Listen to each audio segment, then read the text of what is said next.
Welcome to Japan. Miss Elf की कहानी एक हाई एल्फ मारिएला के इर्द गिर्द घूमती है, जो अपनी जादुई दुनिया से जापान आकर वहाँ की आधुनिक चीजों से चकित होती है। ये एक मजेदार और दिल छू लेने वाली कहानी है, जहाँ फैंटेसी और आधुनिक दुनिया आपस में मिलती है। कहानी की शुरुआत एक बंदे से होती है, जो बोलता है, बहुत से लोग हैं लेकिन कुछ लोगों में एक मिस्ट्री होता है, जैसे सुपर नेचुरल चीजों को महसूस करना। ऐसे लोग जो जिंदा ड्राइंग बना सकते हैं, ऐसे लोग जो खूबसूरत होते हैं। कुछ ऐसे भी लोग हैं जो खूबसूरत नहीं होते लेकिन लोगों को अट्रैक्ट करते हैं। मुझ में भी एक ऐसा ही मिस्ट्री है। तभी हमें मैजिक के जरिए बैठी हुई एल्फ का बाल खुलते दिखता है और वो मुड़ के देखती है। यहाँ से एपिसोड 1 की स्टार्टिंग होती है, जहाँ हमारा मेन कैरेक्टर कितासे काजुहिरो दिखाया जाता है, जो एक साधारण इंसान था। वो अपने ऑफिस वर्क को कंप्लीट करके टाइम पे घर आता था। दूसरे शब्दों में कहे तो टाइम टू टाइम हर चीज करना उसकी आदत थी। उसे खाना बनाना कुछ खास पसंद नहीं था, लेकिन उसके लिए ये बुरा भी नहीं था। पर वो खाने को पैक करके अपने बिस्तर के सिरहाने पे रखता है।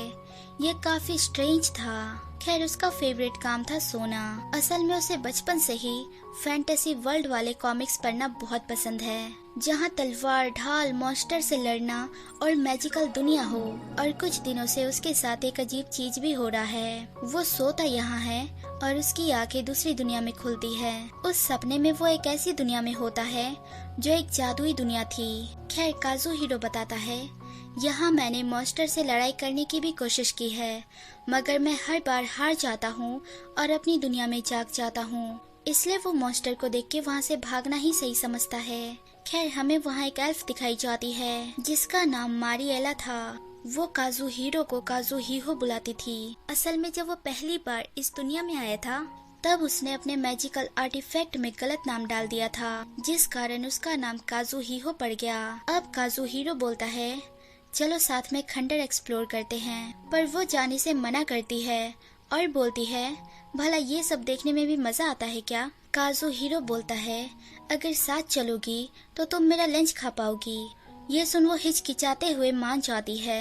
वो लोग जहाँ एक्सप्लोर करने जा रहे थे, उसे नाजुल नाजुल सिटी के नाम से जाना जाता है। ये एक अंडरग्राउंड सिटी था, जो हजारों साल पहले अचानक खत्म हो गया। खैर, वो दोनों नाजुल नाजुल सिटी के जिस एरिया को एक्सप्लोर करने का प्लान बना रहे थे, उसके बारे में अनएक्सप्लेन्ड मिस्ट्री है, जिसे सॉल्व काजुहिरो करना चाहता था।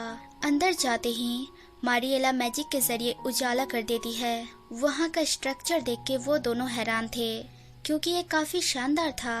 अब काजुहिरो एक जगह खोज लेता है, जहाँ वो मारिएला को लंच खिलाने वाला था, जो वो पैक करके उसके लिए लाया था। ये सुन के वो खुश होती है और लंच खा के तो वो पागल हो जाती है। वहीं पीछे हमें कोई दिखता है जो उन पे नजर रख रहा था। खाने के बाद जब वो लोग अंदर की ओर जाते हैं, तभी उन्हें एक अजीब सा क्रिएचर दिखता है। मारिएला रोकती है, पर काजुहिरो उस पे हमला करने चाहता है और जाके हाई फाई देता है। असल में वो उस क्रिएचर को जानता था। ये देख मारिएला शॉक थी। अब पता चलता है काजुहिरो उस क्रिएचर से उसी के लैंग्वेज में बात कर रहा था, जिसे मारिएला समझ नहीं पाती। यहाँ मारिएला बोलती है, तुम्हें मॉन्स्टर लैंग्वेज भी आता है? काजुहिरो बोलता है, हाँ, सीख लिया था मैंने। खैर, अंदर जाने पे काजुहिरो को बस अंधेरा दिखता है, जिसपे मारिएला मैजिक का इस्तेमाल करती है और उसे नजर आता है एक बहुत बड़ा आर्क ड्रैगन। वो एक गार्डियन है जो नाजुल नाजुल खंडर बने सिटी की रक्षा करता है।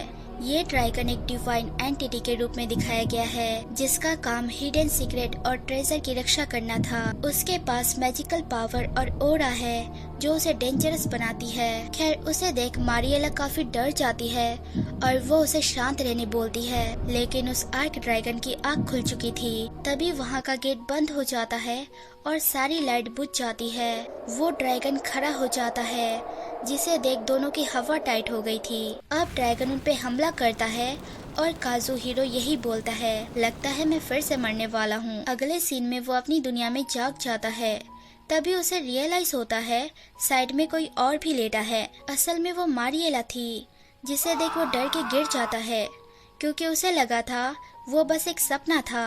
अब वो उसे घुरे जा रहा था, जहाँ मारिएला उठ जाती है और उसे देख बोलती है, काजुहिरो, तुम पहले से काफी बड़े लग रहे हो। उसे देख काजुहिरो काफी ज्यादा अनकंफर्टेबल फील करता है क्योंकि वो नेकेड थी। जब उसे ये रियलाइज होता है तो वो काजुहिरो पे चिल्लाने लगती है और वो बोलती है तुम ठरकी हो। वो बोलता है मैंने कुछ भी नहीं किया। अगले सीन में काजुहिरो उसके लिए शॉपिंग कर रहा था।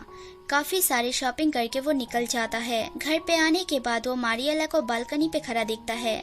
वो पूछती है काजुहिरो ये कौन सी जगह है। उसकी बात सुन उसे लगता है अगर उसे पता चला वो एक अनजान जगह पे है तो वो काफी डर जाएगी। लेकिन मारिएला तो बहुत एक्साइटेड हो जाती है इतने बड़े बड़े बिल्डिंग को देख के। उसे यकीन ही नहीं होता काजुहिरो इतनी ऊंचाई पे रहता है। उसकी खुशी देख वो भी खुश होता है। अब मारिएला दूर खड़े टावर के बारे में पूछती है जिसे एक्सप्लेन करने से मारिएला को कुछ समझ नहीं आता। इसलिए वो बोलता है चलो वहाँ घूम के आते हैं और कुछ खा भी लेंगे। वो ये सुन काफी खुश होती है। अगले सीन में काजुहिरो उस वर्ल्ड के बारे में सोच रहा था क्या वो दुनिया रियल है। अगर रियल है तो वो ड्रैगन। तभी वहाँ मारिएला आ जाती है। वो उसे देख शॉक होता है क्योंकि उसकी ड्रेस काफी अच्छी लग रही थी। खैर ऐसे कपड़े से मारिएला काफी खुश थी। अब वो उसे एक कैप देता है ताकि उसके कान न दिखे। अगले सीन में दोनों एक रेस्टोरेंट में थे जहाँ काजुहिरो ऑर्डर देता है। अब मारिएला बोलती है मुझे तुमसे कुछ पूछना है। क्या तुम बता सकते हो ड्रैगन के हमले के बाद मैं जापान में क्या कर रही हूँ। एक ऐसी जगह जहाँ सब कुछ अलग है, ऊपर से तुम भी बड़े हो गए हो। काजुहिरो बोलता है सच कहूँ तो मेरे साथ भी सेम है, पर मैं जो एक्सप्लेन करने वाला हूँ उसमें से कई चीज बस अंदाजा होगा।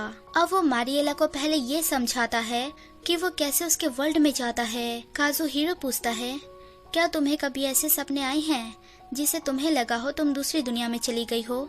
वो बोलती है हाँ।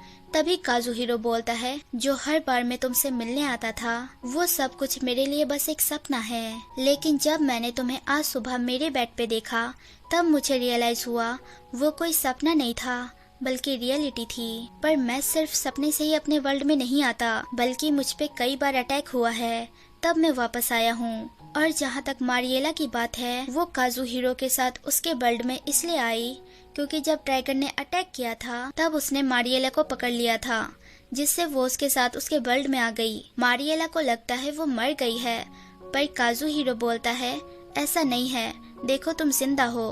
अब वो उसके ग्रोथ के बारे में बताता है। दरअसल दोनों वर्ल्ड में टाइम अलग अलग तरीके से फ्लो करता है, इसलिए वही टाइम जो काजुहिरो वहाँ बिताता है बस उतना ही टाइम उसके ग्रोथ में काउंट होता है।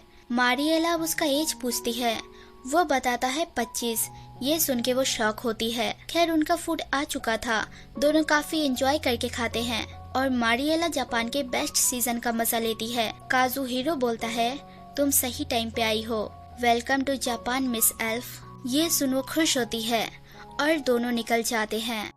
सो hey everyone, thanks for watching. अगर मेरी वीडियोस जरा सी भी अच्छी लगे तो लाइक शेयर सब्सक्राइब कर देना और बेल आइकन जरूर दबा देना ताकि आप तक नोटिफिकेशन आती रहे। Take care, bye.